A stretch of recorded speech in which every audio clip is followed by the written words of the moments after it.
Hi అందరికి. ఈరోజు నేను మొక్కజొన్న గారెలు చేశాను. సూపర్ టేస్టీగా వచ్చినాయి. అసలు తిన్నారంటే వదిలిపెట్టారు. మీకు తయారీ విధానం ఫుల్ చూపెడతా. ఫుల్ ప్రాసెస్ మొత్తం చూసి మీరు కూడా చేసేసుకోండి. చూడండి ఫ్రెండ్స్, చాలా తక్కువ ఇంగ్రీడియంట్స్తోని మొక్కజొన్న గారెలు ఈజీగా తయారీ విధానం నేను మీకు చూపెడతా. మళ్ళీ టేస్ట్ కూడా చాలా బాగుంటుంది. ఇవన్నీ మన నాటు మొక్కజొన్నలు. ఈ నాటు మొక్కజొన్నలో ఒక స్వీట్ కార్న్ వేసుకోవాలి. అప్పుడు టేస్ట్ కూడా డిఫరెంట్గా ఉంటుంది. మీరు ఈసారి తప్పకుండా ఇలా ట్రై చేయండి. నేను ఒకటి స్వీట్ కార్న్ ఒలిసి వేశాను. చాలా తక్కువ ఇంగ్రీడియంట్స్ అండి. ఒక ఎల్లిపాయ పెద్దది ఇందులో వేసుకోవాలి.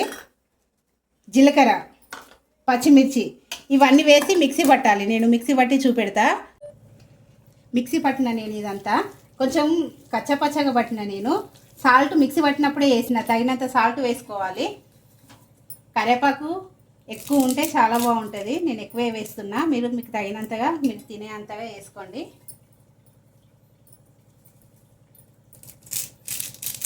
కరివేపాకు ఫ్లేవర్ చాలా బాగుంటుంది ఈ గారెలకి. కరివేపాకు వేసుకున్నాక చక్కగా కలుపుకోండి. కొత్తిమీర ఉన్నా కూడా వేసుకోండి, బాగుంటుంది. చూడండి ఎంత తక్కువ ఇంగ్రీడియంట్స్తోని మొక్కజొన్న గారెల తయారీ విధానం. చాలా ఈజీగా అయిపోతుంది. మొక్కజొన్న గారెలు తినడానికి కూడా ఇంకా చాలామంది మొక్కజొన్న గారెలు అంటే చాలామందికి ఫేవరెట్ కదా.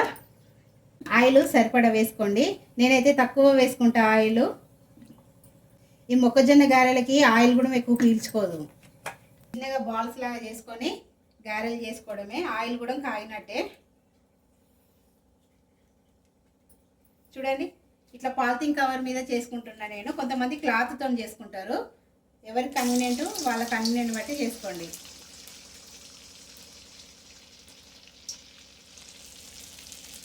స్టార్టింగ్ నుండి ఈ కవర్తో చేయడమే అలవాటు అండి. చాలా ఈజీగా వస్తుంది. అసలు ఇబ్బంది ఉండేది నాకు. మీరు కూడా అవసరం ఉంటే మీరు కూడా ట్రై చేసి చూడండి. Polythene cover.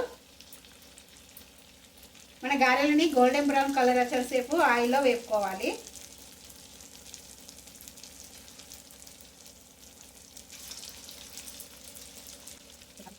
ఈ గారెలు అంటే మా ఇంట్లో వాళ్ళకైతే చాలా ఫేవరెట్ అండి. చాలా మంది కూడా ఇష్టపడతారు కదా మొక్కజొన్న గారెలు అంటే. ఇష్టపడని వాళ్ళు దాదాపు తక్కువ ఉంటారు నాకు తెలిసి. అప్పటికప్పుడు చేసుకొని తింటే వేడివేడిగా ఎక్సలెంట్ ఉంటుంది. నాన్ వెజ్ కాంబినేషన్లో కూడా చాలా చాలా బాగుంటుంది. నాన్ వెజ్ కాంబినేషన్తో మీరు ఎప్పుడైనా ట్రై చేసి చూడండి. చాలా ఈజీగా, అసలు ఇంగ్రీడియంట్స్ కూడా ఎక్కువ అవసరం ఉండేయండి వీటికి. అప్పటికప్పుడు ఈరోజు మా పిల్లలు అడిగారని చేసా.